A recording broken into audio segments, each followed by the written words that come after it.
Alma ನ್ಯೂಸ್ಗೆ ಸ್ವಾಗತ. ನಾನು ಮಹದೇವ್ ದಿಗ್ಗಾಂವ್. ಬಸ್ ಪಲ್ಟಿಯಾಗಿ 9 ಜನರು ಗಾಯಗೊಂಡಿರುವ ಘಟನೆ ಬೆಂಗಳೂರಿನ ಬೇಲೂರು ಜಂಕ್ಷನ್ ಬಳಿ ನಡೆದಿದೆ. ಖಾಸಗಿ ಕಂಪನಿಯಲ್ಲಿ ಕೆಲಸ ಮಾಡುತ್ತಿದ್ದ ಕಾರ್ಮಿಕರನ್ನು ಮಧ್ಯಾಹ್ನ 1 ಗಂಟೆಗೆ ಊಟಕ್ಕೆ ಕರೆದೊಯ್ಯುತ್ತಿರುವ ಬಸ್ ಚಾಲಕನ ನಿಯಂತ್ರಣ ತಪ್ಪಿ ಪಲ್ಟಿಯಾಗಿದೆ. 9 ಜನರಿಗೆ ಗಾಯವಾಗಿದ್ದು ಒಬ್ಬನ ಸ್ಥಿತಿ ಗಂಭೀರವಾಗಿದೆ. ಗಾಯಾಳುಗಳನ್ನು ಆಸ್ಪತ್ರೆಗೆ ಸೇರಿಸಲಾಗಿದೆ. ದೇವನಹಳ್ಳಿ ಪೊಲೀಸ್ ಠಾಣೆಯಲ್ಲಿ ಪ್ರಕರಣ ದಾಖಲಾಗಿದೆ. ಕ್ರೇನ್ ತರಿಸಿ ಬಸ್ಸನ್ನು ಮೇಲಕ್ಕೆ ಎತ್ತಲಾಗಿದೆ ಎಂದು ಪೊಲೀಸರು ತಿಳಿಸಿದ್ದಾರೆ. 10 ವರ್ಷಗಳಿಂದ ಕೆಲಸ ಮಾಡುತ್ತಿದ್ದ ಮಾಲೀಕನ ಮನೆಯಲ್ಲಿ 1.51 ಕೋಟಿ ರೂಪಾಯಿ ಕಳ್ಳತನ ಮಾಡಿ ಪರಾರಿಯಾಗಿದ್ದ ಆರೋಪಿಯನ್ನು ವಯಾಲಿಕಾವಲ್ ಠಾಣೆಯ ಪೊಲೀಸರು ಬಂಧಿಸಿದ್ದಾರೆ.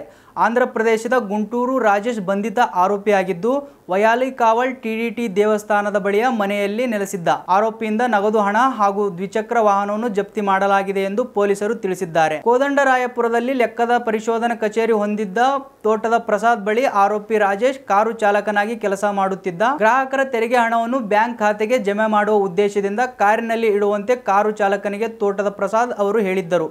ಆದರೆ ಆರೋಪಿ ಕಾರಿನಲ್ಲಿ ಇಡದೆ ಬೈಕ್ನಲ್ಲಿ ಹಣವನ್ನು ಇಟ್ಟುಕೊಂಡು ಪರಾರಿಯಾಗಿದ್ದ. ಈಗ ಪೊಲೀಸರ ಅತಿಥಿಯಾಗಿದ್ದಾನೆ.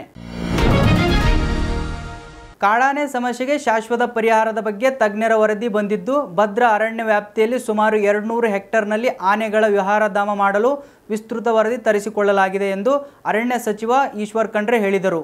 ಹಾಸನ ಜಿಲ್ಲೆಯ ಬೇಲೂರು ತಾಲೂಕಿನ ಬೆಕ್ಕೂರು ಗ್ರಾಮದಲ್ಲಿ ಸುದ್ದಿಗಾರರೊಂದಿಗೆ ಮಾತನಾಡಿದ ಅವರು, 200 ಹೆಕ್ಟೇರ್ನಲ್ಲಿ ಆನೆಗಳ ವಿಹಾರಧಾಮ ಮಾಡಲು 53 ಕೋಟಿ ರೂಪಾಯಿ ಅನುದಾನ ಮಂಜೂರಾಗಿದ್ದು, 15 ದಿನಗಳಲ್ಲಿ ಟೆಂಡರ್ ಕರೆದು 2 ತಿಂಗಳಿನ ಒಳಗೆ ಶಂಕುಸ್ಥಾಪನೆ ಮಾಡಲಾಗುವುದು ಎಂದು ತಿಳಿಸಿದರು.